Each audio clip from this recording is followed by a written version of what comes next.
exactement de Guy Marius Sagna si jamono jëlee benn publication boo xam ne itam date na ni ki le 9 juillet 2025 le député mi ngi doon dénoncer les dérives du débat politique. Il a réaffirmé sa position en faveur de la dépénalisation exactement des injures, estimant que des sanctions financières sont beaucoup plus appropriées que li nga xam ne que moo di prison exactement. Donc Guy mi ngi plaider ñu daal di dépénaliser exactement de ces injures maanaam ni ko pénaliser sànq yaa ngi ko doon wax délit la si li nga xam ne que moo di code pénal bu Sénégal la. Alors ki nga xam ne que moo di Guy mi ngi plaider à ce que pour daal di koy dépénaliser jàpp ni li nga xam ne que moo di les sanctions financières sont beaucoup plus appropriées exactement que l'emprisonnement exactement. Alors naka na daal di jàngatee tout d'abord wàllu wi jëm si wàllu wu ni mel laata ñoo daal di ñëw exactement si li nga xam ne que moo di les issues yi nga xam te woon nañ daal di war a mën a am daal di war a mën a yegg si ñu daal di dépénaliser si toutefois état bi souhaité na ko naka na ko daal di jàngatee par rapport ak ñu dépénaliser li nga xam ne que moo di ces injures. oui mais boo waxee dépénaliser. léegi lan la ñuy def bu fekkee ne je donne un exemple yow diffamé naa la. ñu def ma dommage et intérêt parce que boo waxee amende comment dire c'est dans le cadre pénal. Okay. Donc là je pense que le député il a pris la chose à la légère. On ne peut pas dépénaliser. Pour moi on doit alourdir les sanctions. Ah bon? Oui c'est vrai on doit alourdir les sanctions. C'est ça. Oui man loolu laa gis. Au lieu ñu dépénaliser dañoo war a gën a yokk sanctions yi mu gën a métti. À commencer maintenant par borom télé yi. Borom télé yi CNRA na defaat liggéey bu am solo ci télé yi. Avertir leen de sorte que képp ki nga xam ne toogati ci plateau télé ak télé bu mu monti doon y compris la RTS télé Sénégal bi boo fa toogee nga diffamer wala nga wax loo warul wax on va fermer la télé. Premier avertissement. Deuxième, boo ko defee 2-3 fois on va fermer de manière maintenant comment des dootuñu ubbi abadan dayman sa télé dootul ubbi là buñ ko xamee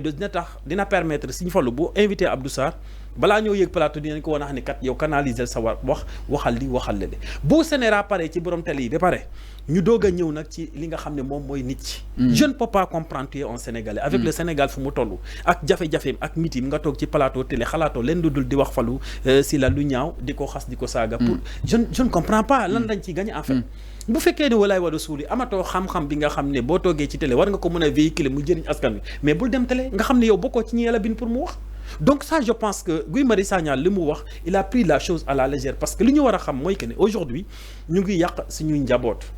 dem nañ ba tey ñëpp dañoo yaakaar tey pour nga bokk foo nga toog ci télé di sosal doomi aadama di yàq góor yi di xas nit ñi pour que yow nit ñi mën la te applaudir mën la laayeke boo gënee ci mbedd ñu ne kii moo doon wax télé nga gëni ngay sinap di naan man maa xaw naa rey doomi aadama mais demoo ci télé pour buuxanteeg nit naan xaw naa koo rey da nga dem pour wax lu jëriñ doomi aadama donc aujourd'hui je pense que ce qu'a dit Guy Marius Sagna par rapport à la dépénalisation ça pour moi c'est une erreur monumentale on ne doit pas dépénaliser par contre on doit renforcer les sanctions en commençant même par les télés par les sites par les radios canal de diffusion publique ba boo gis na CNRA jël ay mesures bépp ko tey si on a convoqué Badara Gadiaga convoqué Amadou Ba mais la TFM devait être convoquée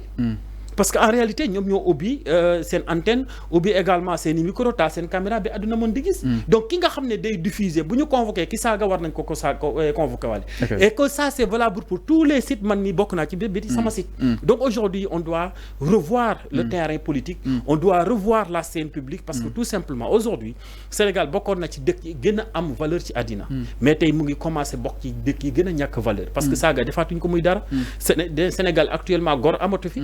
nit ku baax amatu fi boo amee ay milliards ñu ne la sàcc nga di la xas di la sosal di la wax lu ne nga nekk nit ku baax wala borom xam-xam di waxtaan ay nit yoo xam ne tekkuñ xala wala kasira ñooy toog fële di la saaga di la diffamer nit ku nekk tey nga nekk ngoo xam ne siiw nga wala sa position arrangé wu leen dinañ wëri bi xam ndax Abdou Sarr bi mosul violé doomi aadama mosul ëmbal jigéen bi leen ndax mosul sàcc seen xaalisu ASC ça je ne sais pas le pourquoi te la plupart du temps ñi koy def ay nit lañ yoo xam ne boo leen xoolee dañoo tilim ci kaw ba ci suuf amuñ lu set maintenant ce sont ces gens là qui se permettent di yàq ay góor yoo xam ne bi Sénégal ba léegi dañuy xeex di contribuer sur le développement socio-économique de ce pays là mais tey góor amatu fi ku am xam-xam amatu fi ku am alal ñu ne la sàcc nga man finalement kan moo baax Sénégalais ñun suñu biir bu ñuy yàqante xasante dóorante saagante reyante mais à la limite à quoi ça sert pour lan lu tax ngay daw te loolu je le dis encore une fois kenn defu ko lu dul politicien kenn yàqul Sénégal lu dul politicien je le dis haut et fort politicien yëg rek a yàq réew mi ab mécanicien saagoo fi doomi aadama ustaas yi dañuy toog ci plateau di waxtaan di béggante di mayante xaalis ba wàcc comment des ab maçon yàqul réew mi. lépp koo xam ne sur la toile publique ñu ngi koy wax te waxuwul boo xoolee ba ci biir ay waxu politique la ak ay politiciens. maintenant bu ñu jëlee initiative ne dañuy defar réew mi ba pare ñun suñu biir koo gis mu ne nga ma xam ne Abdou bi Fallou bi farul ak Abdou Sarr wala supporter sama leader ma lay xas di la sosal di la saaga mais à la limite yow pourquoi lan ngay dawal. Parce que vous faites que vous avez mais si le Sénégal et Sénégal, ce sont les humains,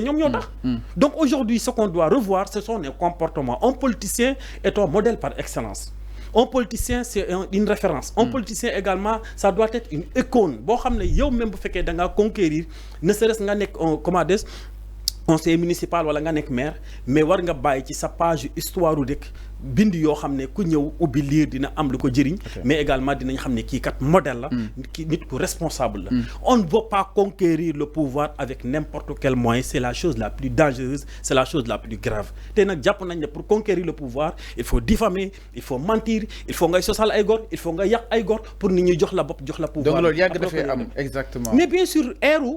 politique bi mu ngi yàqoo bi fi Ablaye Wade di deuxième mandat Ablaye Wade la politique au Sénégal commencé yàqu ba fi mu toll nii tey tant Abdou Diouf la nit ñi comme gëj a toog di waxtaanee xam-xam ci politique ci lañ gëj a toog di créer un parti comment dire l'école de parti. mais avec aussi l'essor des réseaux sociaux on a joué quelque chose quand même. oui mais on doit positiver les réseaux sociaux nañ leen positiver. réseaux sociaux fu ne la am ci àddina mais est-ce que li ces réseaux sociaux impact négatif bu mu am au Sénégal est-ce que am na en Chine amul. donc aujourd'hui da ngay gis ne suñu jeunes ñu ngi commencé yàqu moo tax chaque jour bu ñu waxee le développement du Sénégal démb maa ngi ci échanger ak sama benn kilifa ma ne ko man pour man fi Sénégal di développer ñun mën nañ ko ñàkk a fekke parce que tout simplement cette jeunesse là bi nga xam ne ñoom ñoo war a taxaw tabax seen dëkk mais c'est la jeunesse elle-même bi war a dépanner oto bi jeunesse boobu moo paan léegi oto boobu nan lay demee jeunesse bi nga xam ne yow xalaatoo len lu dul Bassirou Diomaye def na wala mu wax na lu mu warul wax wala Ousmane Sonko def na wala wax na lu mu warul wax ñu génn yow xalaatoo dara ci bien public BRT xalaatoo dara lu dul jël almet taal teg mais jeunesse boobu ban dëkk la mën a tabax ça c'est la chose la plus dangereuse on ne peut pas être dans un pays dans les 24 parmi les 24 pays les plus pauvres yow xalaatoo lenn ci BRT lu dul taal la mais Macky Sall bi nga xam ne moo taxoon nit ñi di taal ay BRT di taal ay tata anamu tey jabaram du dugg ci tata tey doomam du ci dugg moom du ci dugg donc on est là en train de souffrir ñun doomi baadoole xam ñoo war a jël oto yooyu donc aujourd'hui le véritable combat pour la jeunesse mooy lan mooy que ne jeunes yi xam ñoon ñooy ñan ak lan lañ bëgg ci suñu dëkk bi bu fekkee président Bassirou Diomaye li muy def arrangé wuñu mais nañ toog 2029 ñu voté pour quelqu'un d'autre jaajara xeex jarul yàq liggéey nañ ñëpp xëy liggéey yi 2029 bu ñëwee ñu waxtaan ne Bassirou Diomaye kat lii ak lii la jeune xaar ci moom arrangé wuñu on sanctionne ñu dem voter pour keneen bu fekkee arrangé na ñu joxaat ko un deuxième mandat et la vie continue mais on le fait pas après ñu connecte di toog di yuxu Guy lu mu proposé su demee ba koy modifier fan lañ daal di war a mën a jaar pour modifier ko si toutefois ñu yegg si boobu de li nga xam ne pour dépénaliser ces à l'Assemblée nationale ou pas. Oui, Assemblée nationale. Oui, pouvoir de modification de loi, c'est l'Assemblée nationale qui en a. Donc l'Assemblée nationale moo mën a génne cette disposition là mu génne ko ci code pénal bi. bu ko defee rek après ñu adopté ko. maintenant l'autre interrogation mooy li ma doon wax parce que bu fekkee ne nañ dem ci ay sanctions financières boobu côté amende la koy ranger ou pas parce qu'il faut comment dire distinguer deux choses. Une sanction financière peut être civile comme ça peut être pénale. Pénal. Ouais, ça mën na nekk civil comme mën na nekk pénal. Civil, c'est dans le cadre des dommages et intérêts. Comme il m'a diffamé là, comme le cas de Mame Mbaye Niang et de Ousmane Sonko, 200 millions, ça c'est une sanction civile parce que les 200 millions appartiennent à Mame Mbaye Niang. Maintenant, bu fekkoon ne amende la nag 200 millions au lieu mu appartenir à Mame Mbaye Niang,